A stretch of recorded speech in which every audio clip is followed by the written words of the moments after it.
2014 is probably when it kind of came back. I realized I had enough. I'd kind of dug myself out of the hole, and I could rest easy a little bit. And as the older you get, the more you realize, that this life's not all about working all the time, and I don't need to hustle as much as I did when I was younger. And so I want to take a little bit of time and relax and just focus on other things. I enjoy all kinds of activities: snowboarding, rock climbing, dirt biking, just all that kind of stuff. And so I just want to spend more time, just have a little more balance is all.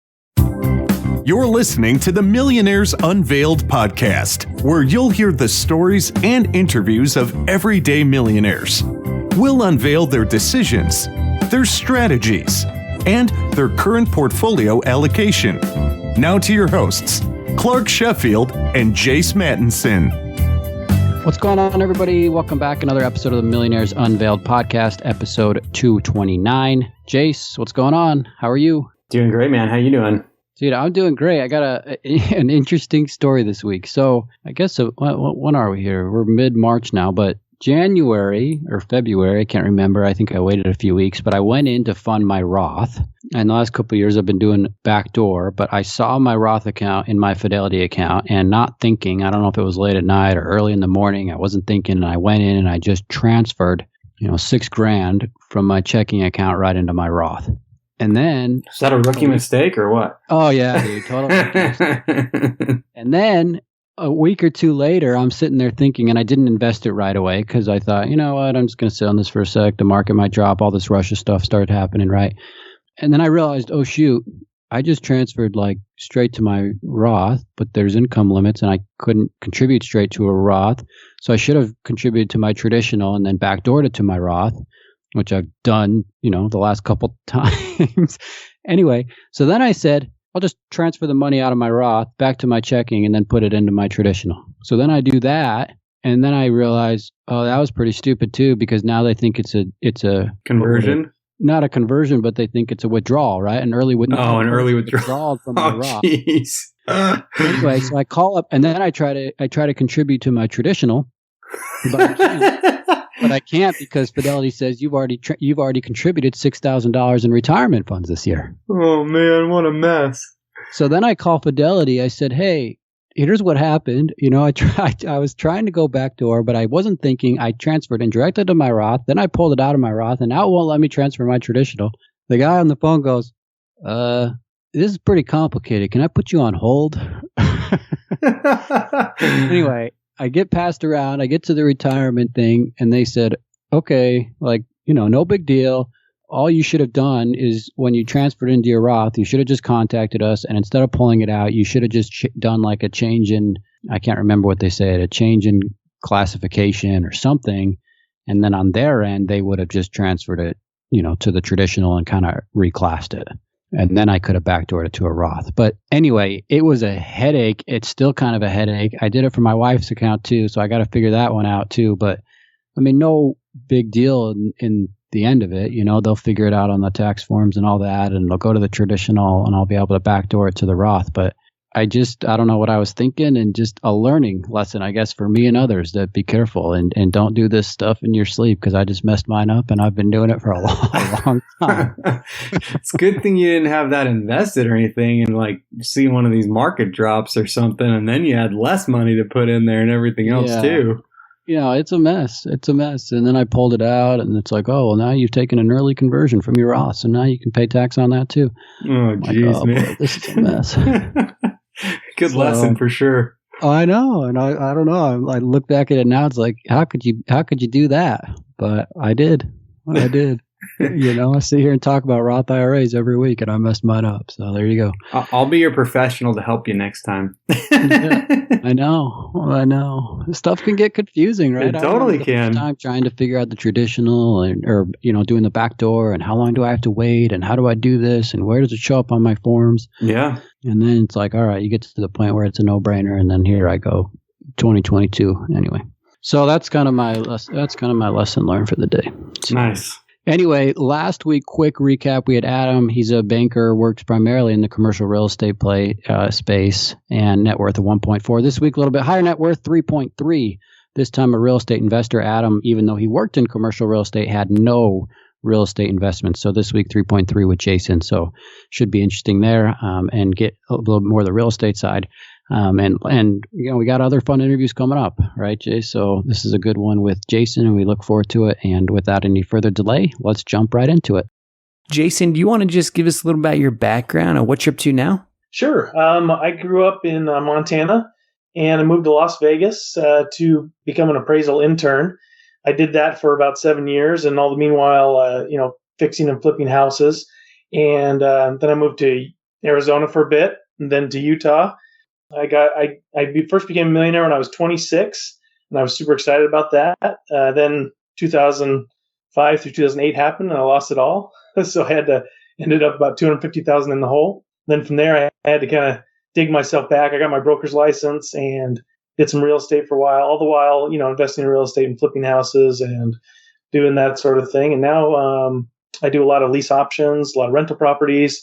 I've done about every kind of real estate transaction that's out there. I just love real estate. I get kind of ADD about it after a couple of years doing real estate. I got a little bored of that, and so just jumped to the next thing. But real estate is so vast. I've been blessed to be able to, satisfy all my curiosities within that same niche, and I just love it. So that's kind of my background and kind of what I'm doing now. Awesome. And what's your net worth today? I think it's between 3 and 4 million. Nice. And how is that divided up? So it's all in real estate mostly. My net worth, I think it breaks down 1.4 million is in my personal portfolio, just real estate that I've bought and kept throughout the years. 1.7 of that equity is my half of a rental portfolio I have with a partner, and he was on your podcast. And then it's about just shy of $200,000 in personal items like trucks and cars and tractors and whatnot. Wow, and you've got nothing in the market? Nothing. I just don't know anything about stocks. I know enough to know that I can't control it near as much as I can with real estate. With real estate in 2005, when the market was collapsing, as an appraiser, I was getting into the stats every day. I was looking at how many homes were on the market and looking at how days on market and all these different stats. And just every single day I was looking at it and realizing that this couldn't continue. And I could see the trend starting at the end of 2005. That's when kind of the start of the bell curve happened. And me and my buddies started to get out of everything we had. And so being able to predict, 6 months in advance what's going to happen is not to say you can do that all the time, but, judging off, what I see in the stocks, it's totally foreign to me. And I have a really hard time putting my money in somebody else's hands, especially when my returns are infinitely better than, what I would see in the stock market or from what I hear. Yeah, so you didn't want to get on any of this crazy Bitcoin or GameStop or any of these crazy rides? Yeah. I've been really tempted, honestly, several times. You look at this stuff and everybody's making hand over fist. And I have people that come to me just as a real estate agent. That's a portion of my income as a real estate broker and agent. And I get these people that call me and they say, hey, I'm selling my house. I'm putting it onto Bitcoin. I'm like, oh my goodness, no way. So anyway, I see it out there and it's very tempting, but it's a whole learning curve, that I don't want to risk losing my money trying to learn. And I don't trust anybody else with my own money, giving it to a broker or someone like that. And that may be a little naive and a little unbalanced in my portfolio, but I just try and focus on what I know well in my trade and what I can control. And for the most part, I can control the real estate that I have and the balance in my portfolio. And I really look forward, because I lost $1 million in the last crash. And I was facing being homeless at that time because, like I said, we saw the trends coming. We were selling our houses. I had about 50% equity in all my houses, and I thought I was playing it smart because all my buddies would go out there and they'd buy these properties and leverage them to 90%. And they'd go out and buy 5 more and then leverage those to 90%. And they had way more houses than I did. But I just knew that this correction was happening. So I had 50% equity in all my properties, playing it safe. But nobody predicted what happened in 2005, 2008. It just was so much worse than anyone predicted. And as the property values were going down, I'm like, oh man, I got to sell this one. Okay, now I got to sell this one. And so I ended up selling all my properties and only having to foreclose on 2 properties. And those are ones that I was emotionally invested in. One of them was a 30-acre property in Montana with a cabin and a creek. And it was my forever property. I was never going to let that thing go. But in the end, I couldn't keep it because, the house of cards was falling down. And so in the end, I lost all that money and had to kind of dig myself out of a hole. I ended up, my parents, I grew up poor and my parents never really had any money, but during this time, they just happened to have a lot of equity in their house and they refinanced it and they wanted to give it to me to see if I could save the empire type of thing. So I spent their $200,000 that they pulled out of their house and ended up not being able to, really change the trajectory of the market anyway. And so I was in the whole $250,000, and it's not like I can declare bankruptcy at that point, right? Because this is my parents' money that I owed, and so I was $250,000 in the debt to my parents, and I was like, okay, how am I going to work this out? So I just had to bite down and kind of grit and bear it and work my way out. Yeah, that's crazy. Do you feel like we're getting into a little bit of a bubble now at all? Not at all.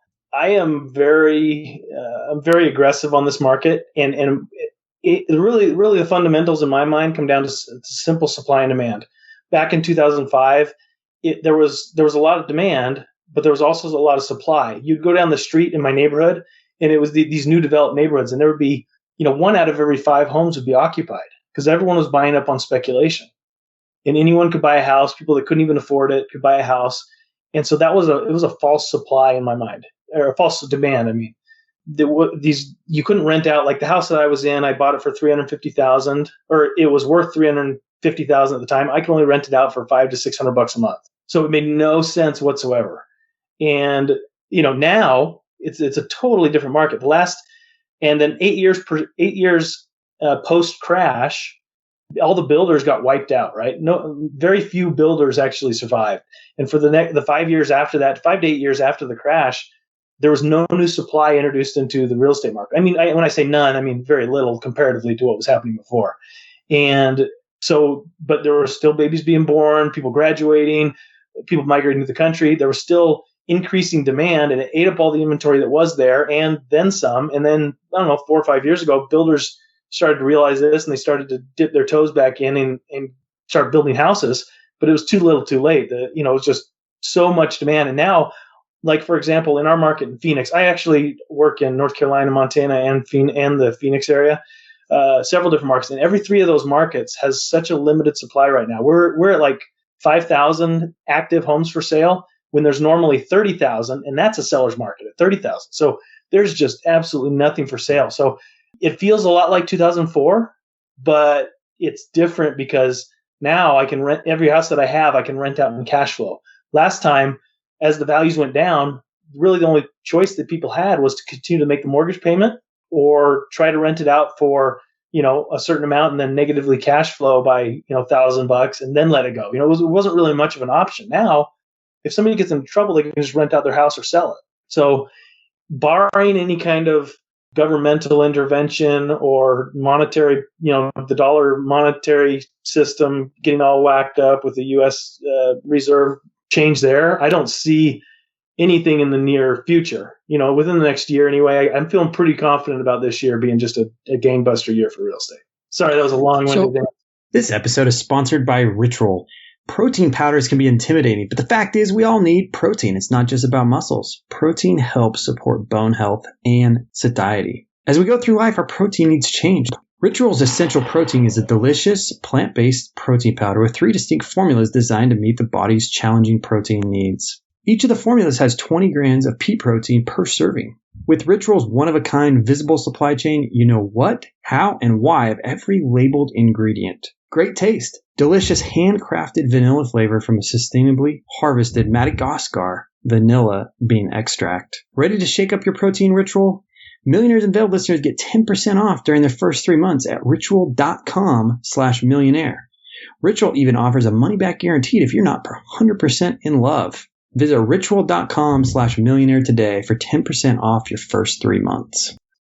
No, that's okay. It's a good answer. So what about for the bigger stuff like multifamily? Because to me, it seems like people are chasing yields and it's becoming lower and lower, right? I mean, now people are buying at 4, 5, 6 caps, and it just seems like in that sense, some of the stuff could be overpriced. I absolutely agree. I'm glad you mentioned that because that would have, that my answer wasn't quite complete because cap rates are just ridiculous right now. But that it does have to do with the low rates that you can borrow money at, right? So if I can borrow money at 3%, I need to make, at least 3% to break even. So those cap rates do have a correlation to the ease of borrowing money. But on multifamily, we're pretty aggressive in our portfolio with we don't buy anything less than a 10 cap unless we have a huge value add opportunity in a property. And mostly the way that materializes is in smaller multifamily. A lot of the big stuff, just there's too much institutional competition. We can't get in anywhere near that. I mean, I feel like that could adjust, and especially office space. I think with COVID, the way that it is, people not having to work from home. I was actually talking to a bank the other day, a vice president of a bank. He said, we'll never sign a commercial lease again. He's like, all of our people working from home, it's working. We're losing a little bit of productivity because of that, but we're not going to re-sign these leases because there's no point. And I think as these leases start to renew a couple of years out from now, they'll just won't renew, and there'll be a lot of inventory in that office space available. So office space, I wouldn't touch with a 10-foot pole. If you're in office space, I would sell it. I'm telling my partner, I was like, you got to sell your office building. But again, that's his home office, and that's where he works. So he didn't want to sell it. But in my opinion, I think there's going to be some huge opportunities to buy cheap office buildings down the road.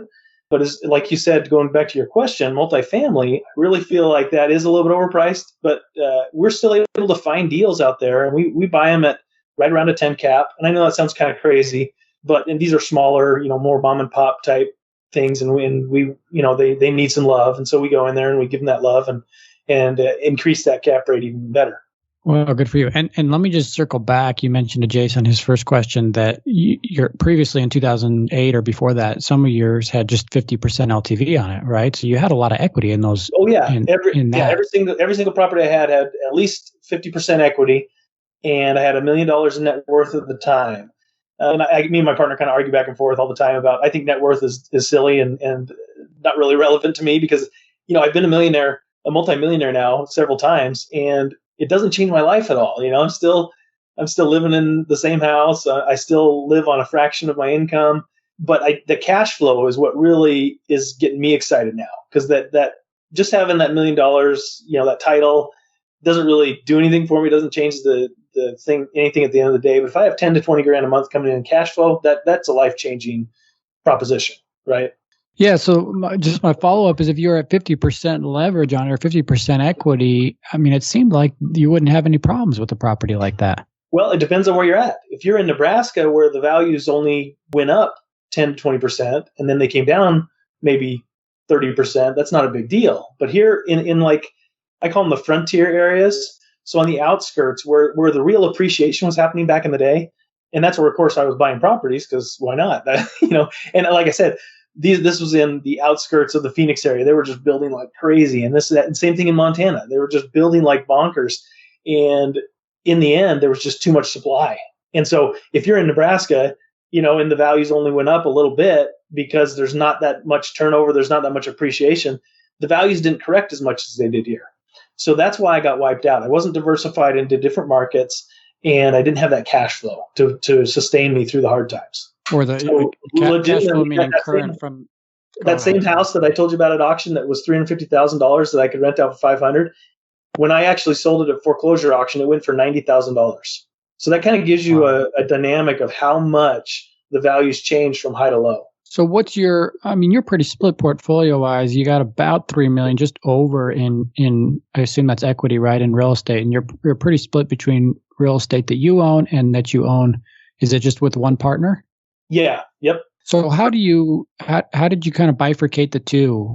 How did you know what we wanted to buy on your own, what you wanted to buy with your partner? How did that split come to be? That's kind of a funny situation.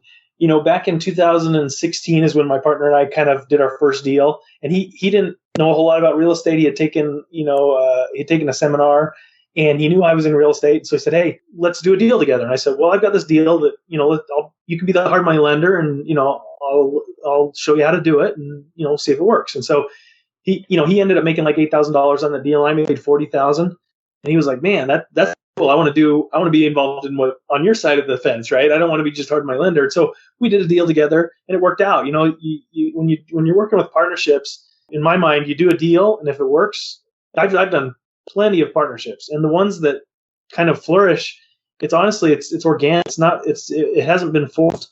It's just, it works. We work together, and we did a deal, and we're like, okay, let's do another one. And then, we always joke, he's the gas and I'm the brakes, because I lost my shirt in the last crash. I'm always very cautious and very hesitant, very conservative. And so, he'll be like, buy. And I'm like, okay, well, let's really look at the values. I've been an appraiser for 20 years, so I'm really good at the values. And so I'll be, pulling the plug on a lot of deals. But to answer your question, as these deals come in, most of my portfolio I had before I partnered up with my partner. I had already had about $1 million worth of equity at this point back in 2016. And this was between 2008 or 2006 and 2010 is when it all came crashing down. I was negative 250. And then over the next few years, I dug my way back. And then by 2016, I had about $1 million again, just in deals that I'd done, flips that I'd done, deals that I worked out. And then I started working out with him, and it was, I can't believe, and I'm such a proponent for partnerships, because I'm able to grow now almost 4 times as fast as I could before. Like, it took me, every time I've got $2 million, it's taken me about 6 years. And since I partnered up, I've been doing about $1 million a year in the last 3 years. So, and I can't attribute that to anything but having a partner and because sometimes you just get mentally bogged down on a deal, you get deal fatigue, and you're like, oh, and it's nice to have somebody to bounce something off or hand something off to. And we've got 2 great assistants that I really got to throw props to. My office manager and Shiloh's office manager, they basically run the whole show. And it's just really, that's been rocket fuel for our business as well.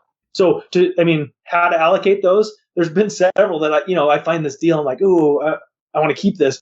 It's so easy, and it's so easy to just plug it into the system that it kind of just is very organic to just let it go. So I've still done deals on the side to make money, because we don't take any cash flow out of our portfolio, my partnership portfolio. So I still have to hustle deals on the side. So whenever I need to make some cash, like I'm building a couple houses this year, and I'll make a couple $100,000 off those houses, and that's my income for the year. So that's kind of how I allocate it. I just, whenever I need a deal to get some money my way, I take a deal and I do it. Otherwise, I try to put as much back into that machine as I can, because it's growing at kind of an exponential rate now. The machine kind of takes care of itself. Yeah, that's awesome. So, getting this partner involved, you and Shiloh kicking butt. Is there something that you two have been able to bring to each other that have accelerated this, or was it just having that partner to bounce these ideas off of? One's the yin, one's the yang. Kind of, how does that work? Yeah. So, like I said, I was $250,000 in the hole. My credit was trash, and I had been doing everything. I had done $1 million worth of transactions without any credit at all. This was just me hustling, using hard money, because my credit was so trash during the last crash. I didn't have that. And then Shiloh came to the table, and he had a chunk of change, and he had good credit. He had a good job, and so he was the money guy, and I was the real estate guy. And so that's what I would bring deals. He's gotten really good at finding deals as well, but he's really good at getting that money. And now the money's become its whole thing. Dealing with banks. He's always arguing with banks, finding new banks, working on a new portfolio refi. It's a whole ordeal just to have that end. And I'm so glad I don't have to deal with that, because I no way I could grow near as fast. I can actually sit around and look for deals and not have to focus on where's the money going to come from. Even though I am involved in that, and I help, we do meetups and things, and we do a lot of private money borrowing, which I'm a little bit involved in, but for the most part, that's kind of how it's separated. He kind of handles the money end of things, and I handle the real estate. There's a lot of, we've done a lot of mobile home projects and a lot of land development type stuff that I've had to do, because I've got the experience that he would have had no idea how to even start with. And so he doesn't have to worry about learning all that stuff. And so we're able to just focus on what we're good at and just really help each other accelerate. Okay, this episode is sponsored by LoanSteady. As regular listeners know, we love companies that can improve your financial well-being. We vet sponsors carefully to make sure that they can deliver a great experience to our listeners. So if you're in the market for a home loan, or interested perhaps in refinancing, or would like to take cash out for a special project or home improvements, especially before rates potentially rise this year, check out LoanSteady. They have 350 five-star Google reviews, so customers leave happy. They have a special offer for listeners of Millionaires Unveiled. Before April 1, go to www.loansteady.com/millionaire and apply. And Loan Steady will waive all lender fees, including application and processing fees. Important terms and conditions apply. For more licensing, please visit www.nmlsconsumeraccess.org. This is Loan Steady LLC, NMLS number 1701910, equal housing lender. So get a rate today and see how Loan Steady can help you reach your financial goals. Go to www.loansteady.com/millionaire to get your special offer today. Is there a target net worth or a target amount of units or cash flow that you two are trying to target, or you personally? It keeps moving because we keep catching our goals.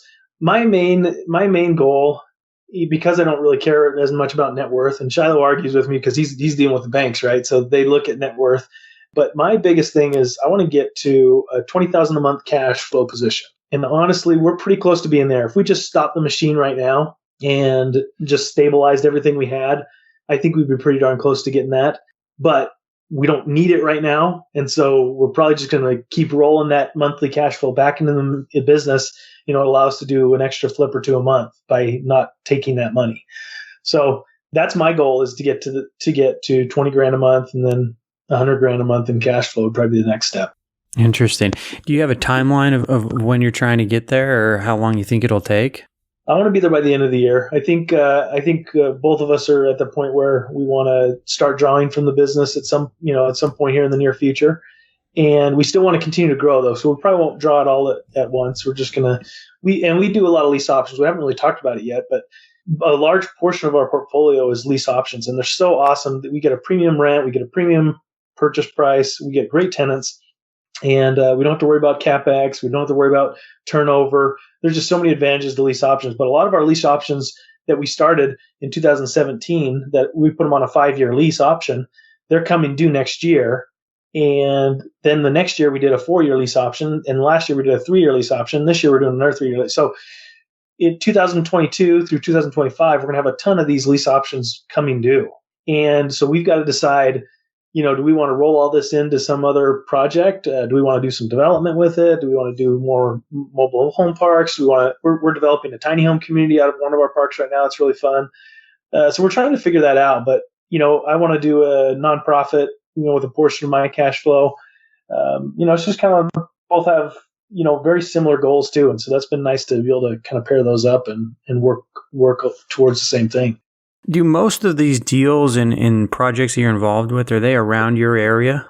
Initially, yes. We've recently, within the last couple of years, we've branched out to North Carolina, and we identified, the Triad area in North Carolina, the Greensboro, Burlington, Winston-Salem area, kind of west of Raleigh, north of Charlotte there, just to that's kind of the area that we've focused on, and we've been buying up rental properties up there.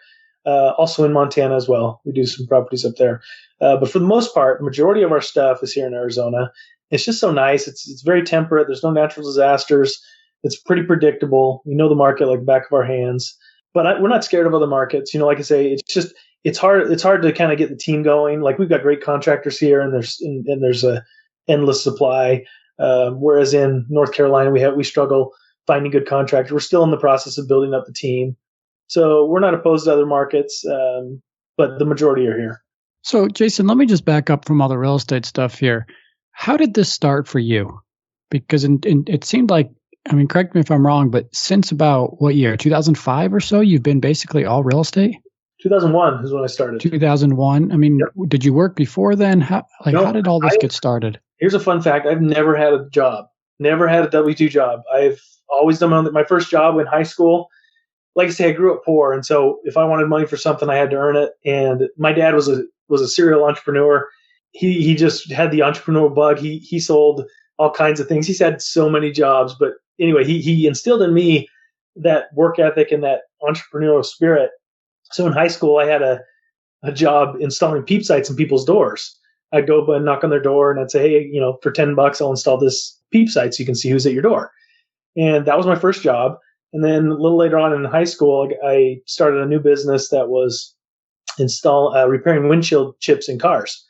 And my dad had done that and kind of blazed the trail for me on that. And so I thought that was a great gig. And so I did that all through high school.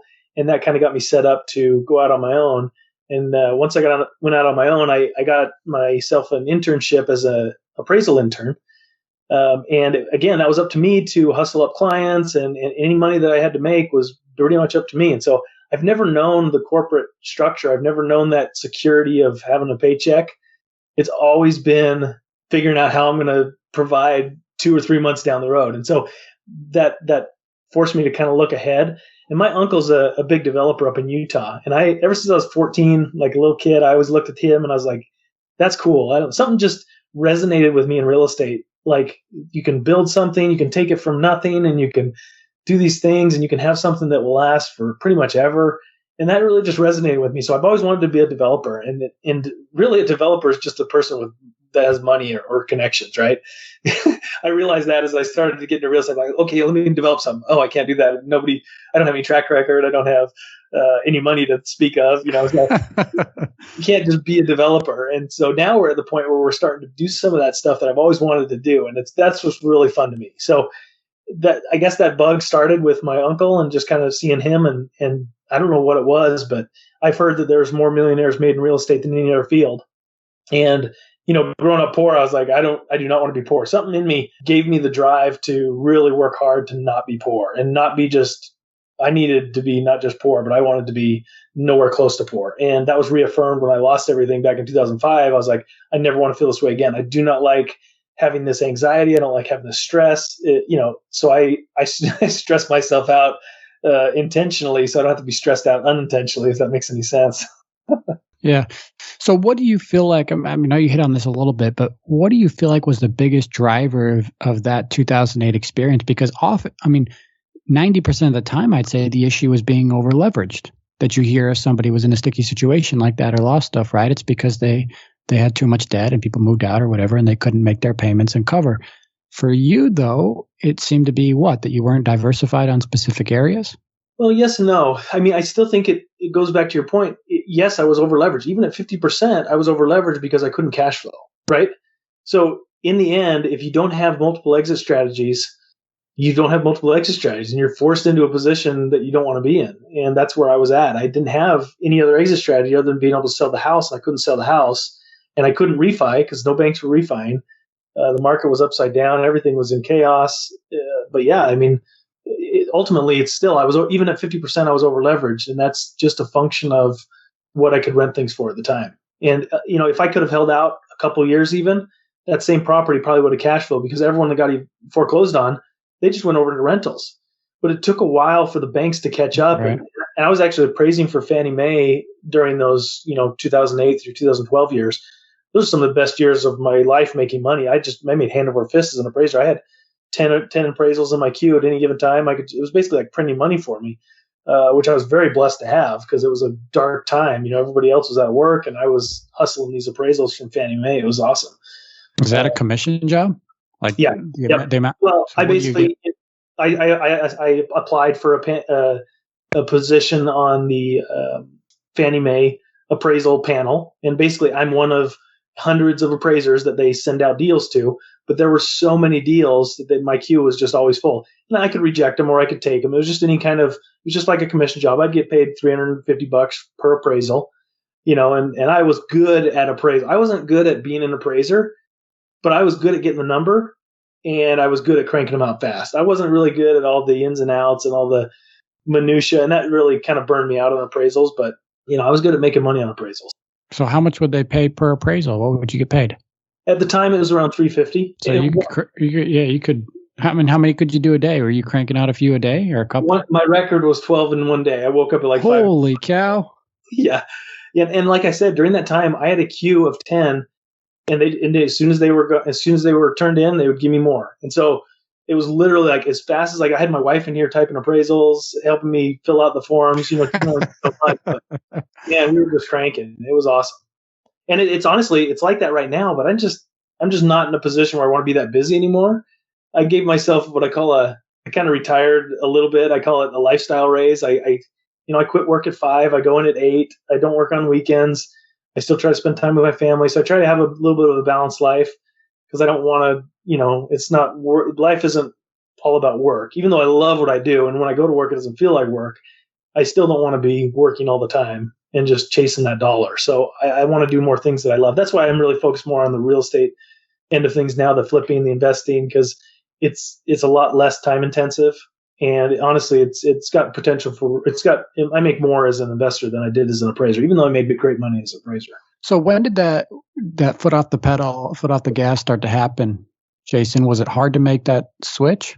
No, that happened the first time in 2006. I retired in 2006 when I had made $1 million. I thought I had made it. It's like, yeah, I've always wanted to be a millionaire, and now I'm here. And so I moved to Utah, and I worked on getting my pilot's license. I took some dance classes. I wasn't married at the time, and so I call it retirement. But I think I had 4 appraisal interns at the time, cranking out appraisals. So I was still making good money. Then I lost it all, and then for probably about, I'm guessing, 2014 is probably when it kind of came back. I realized I had enough. I'd kind of dug myself out of the hole, and I could rest easy a little bit. And as the older you get, the more you realize that this life's not all about working all the time, and I don't need to hustle as much as I did when I was younger. And so I want to take a little bit of time and relax and just focus on other things. I enjoy all kinds of activities: snowboarding, rock climbing, dirt biking, just all that kind of stuff. And so I just want to spend more time, just have a little more balance is all.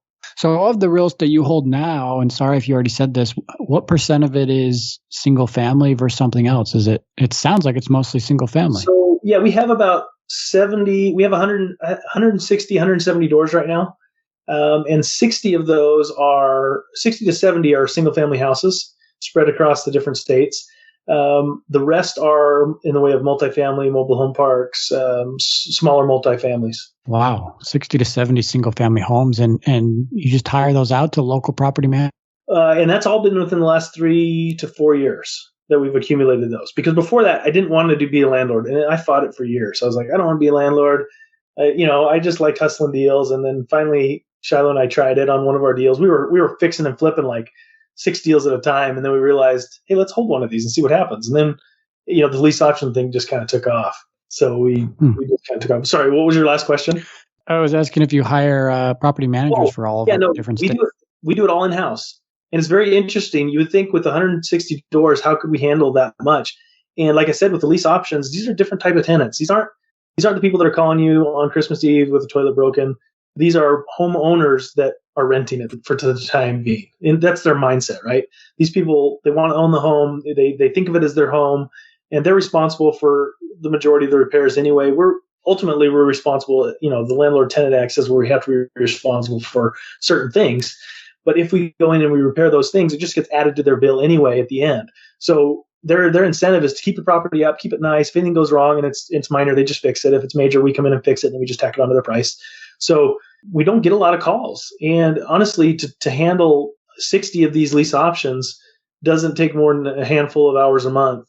The majority of our time is invested in multifamilies and dealing with all that crap that goes along with that renter mentality. So Jason, as you've gone on this journey and you've built up this real estate portfolio, is there one thing or one book or something that's influenced you the most to be as successful as you are? Oh man, there's so many books, and it's so hard to target just one of them. I think just the ability or the desire to, and the fact that I was able to listen to a ton of books because I was driving my car doing appraisals all the time. I had a ton of car time. I don't know if I can pinpoint it to one book that really did it, but one that really helped accelerate, and this theory has been perpetuated through several books, but it's the Pareto principle. The 4-hour work week really got me excited to look at my business and be like, where can I focus that 10% of my energy that gives me 90% of my results? That in conjunction with The Slight Edge and Atomic Habits. Atomic Habits and Slight Edge, man, those books together, that's a recipe for success right there. It's just that one really motivated me and really helped me kind of propel myself to the next level. But there's just so many books. It's so hard to say, but those are the 3 that come to mind. Do you spend any time on personal development right now? As much as I can get. Like I listen to at least an audiobook a month. More it depends on what I'm doing, really. Like if I'm building a house and I have to drive, anytime I'm in the car, I'm listening to an audiobook. Anytime I'm going traveling, I'm listening to an audiobook. So as much as I can, I try to. I really am a big believer in personal development. The more arrows you have in your quiver, the more deals you can close. It's just all advantages. Yeah, totally. Is there something out there, relating to an experience or, a deal or something? I know you mentioned that you really kind of wanted to get into this development side of real estate, but is there something out there that you're really striving for career-wise or an experience that's on your bucket list you haven't done yet? Oh, that's a good question. Well, this tiny home development that I briefly mentioned, that's a really fun project. I like any kind of development that has to do with just developing land from nothing. I don't know that I really have a bucket list of things. There was this one deal that I did when you mentioned experiences. I did this deal. It was $105,000. I bought it. It was a house on an acre lot. It was a tiny house. I ended up thinking I was just going to go in and replace the trusses and do a new roof. Ended up getting in there and opening up the walls, and sand started pouring out of the walls. And I looked at it, and there was pallets. This house was made out of pallets and citrus boxes, and there was sand for insulation. So I ended up having to bulldoze the house, and I'm looking at this deal being like, I'm going to lose my shirt on this. How can I make this work? So I buckled down and realized, okay, let me see if I can build a new house. And so I took that money, that property, and I built a house, and I parceled off the rest of the acreage. And I lost about 20 grand on that house, but I had all that extra acreage, and I was able to build one other house, and then I broke even on the whole project. And then these other two houses, I'm going to make probably 100 grand each on each one of these houses that I've done. So by chance, I was able to kind of fulfill that, desire of becoming a developer just by kind of falling backwards into this deal and having to make it work so I don't lose money. And in the end, it turned out to be one of my best deals that I've ever done because I just happened to have this property and the zoning just worked out perfectly. And, so I don't know that we do have another project down in Florence, Arizona. We're looking to do possibly a mixed use where there's a commercial downstairs and a residential above. I'm pretty excited about that project too. It helps get my creativity juices flowing, and I love the design aspect of it. I thought I'd want to be a drafter when I was young, so I really love the fact that just putting together different ideas on how to make things look and how to make them function. Yeah. What's been your worst deal? Was that your worst deal, or is there a deal that you lost money on? No, that ended up being my best deal. My worst deal, honestly, I mean, I'm going to take out the worst deal I probably did was a hotel. It's a funny story. I bought this worthless piece of land in Arizona City, in the northwestern part of Arizona. I was going to do a palm tree farm, and it didn't have any access to it. So I negotiated some easement access, and I ended up going a different direction. And I ended up trading that piece of land to a owner of a hotel who wanted to owner finance and get out of the hotel business. And I bought that deal. And oh man, it was like I was freshly married. I was probably, I was only married a couple months. And so I took my new bride. We moved into this nasty hotel where there's druggies and there's all these nasty tenants, and we kicked them all out. And we had to remodel the whole hotel while we're living there. We couldn't leave because we're operating the hotel at the same time. We didn't have an assistant manager at the time. So we're basically confined to this nasty, old, gross hotel and trying to make it work. So that, even though we ended up making money on the deal, it was probably the worst deal just because of the psychological fact that we couldn't leave. And oh man, anytime we see a little hotel, my wife won't even let me buy hotels anymore. She's just like, you buy whatever you want, just don't buy a hotel. She's scarred for life after that. Yeah. If we were in the same, we ended up moving from there, and we were absentee managers, and it just didn't work out as well. If we were local, it would have worked out fine. But in the end, that's my worst deal. We don't lose money. Like I've only ever lost. I lost $1,000 one time on a deal, and Shiloh actually made 8,000. So I'm still calling it a win for the team. But other than the crash in 2008, we don't lose money. So we don't really have any bad deals yet. I mean, cross my fingers, knock on wood. We're pretty conservative. We try to do it right. Yeah.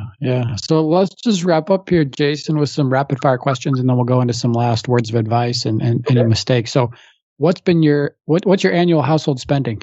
80 to 90,000. Okay. As much as you're comfortable sharing, what's been the range of your household income? Household income. Well, like I say, now it's around $1 million a year. Okay. And you started working hourly, I guess, right? No, like I say, I never had a job. So this has all been, I've never really had that. I've always been around the $100,000 to $200,000 range. As an appraiser, I was probably pushing the 200. And then when I got my real estate license, I did them both together and pushed 300,000. And then I started investing, and that took a little dip because it took me a while to get that ramped up. But then that took over, and now I make about $1 million a year. But the trouble is, it's not. It's all, a lot of it's equity and not cash flow yet. It's tied up, right? Yeah. What's worth the money to you, and what's not worth spending more money on? I don't spend money on cars. I don't spend money on a whole lot of anything really. I have a family of 4 boys, so that 80 grand, sounds like a lot of money, but it goes pretty fast with 4 boys. And it all goes back into real estate. I'm a real estate junkie. I'm a deal junkie. I'm addicted. What's been the most expensive car you've ever purchased? The current car I have, which is a 2011 Toyota Tundra, I bought it for $18,000, which I bought in Canada for half price because the dollar was crazy. And it was a $26,000 truck at the time, but I got it for $18,000. And what motivates you now? What's your motivator to succeed, to grow the net worth, to get to 16 or 20,000 or 100,000 a month in cash flow? What's your driver, and has that shifted through the years? Initially, safety and security and fear of not having. Now it's shifted to just really securing that security and having that perpetual cash flow forever. And then getting that nonprofit going that I started, that I want to really ramp up. That's something that I want to focus on and kind of, transition into throughout the years. So just in closing, Jason, what's your advice to somebody that may be listening to this and says, hey, I want to be like that guy. I want to do real estate. I don't know where to start, or how do I do it? What would be your advice to them? I would say if you want to be an investor, I would learn how to do appraisals. Now, you don't have to be an appraiser. Just learn how to be really good at valuing properties. I think that's the number one skill that you can have, really. The rest can really be outsourced. You can even outsource that. You just make sure the person that you have is good. But that's probably what I'd focus on, is knowing the numbers, invest in yourself, and really increase those skills. And then you get to a certain point where you have the knowledge, you can't help but do the deals. So there's an element of fear at first, but then once you get that knowledge, that fear goes away. I started a YouTube channel that I've been kind of sharing with people how to do step-by-step things. And so there's plenty of stuff on the internet. There's just so many different sources you can go to get all this information. It's not like it was back when I started. It was just so easy now to get anything you want. And I learn something every day. It's not like I know everything, but there's just a lot to learn, and there's a lot of fun to be had and tons of money to be made. Well, thanks so much, Jason, for coming on. Really fun interview, and all real estate. Interesting to hear about your story and perspective. Everybody, that's Jason, net worth of over $3 million. Thanks for coming on tonight. Thanks. Appreciate having me. Thanks, Jason. Thanks for listening to the Millionaires Unveiled podcast with Clark Sheffield and Jace Mattinson. For more stories, investment opportunities, and information, check out our website at millionairesunveiled.com. See you next time when you'll hear from another everyday millionaire.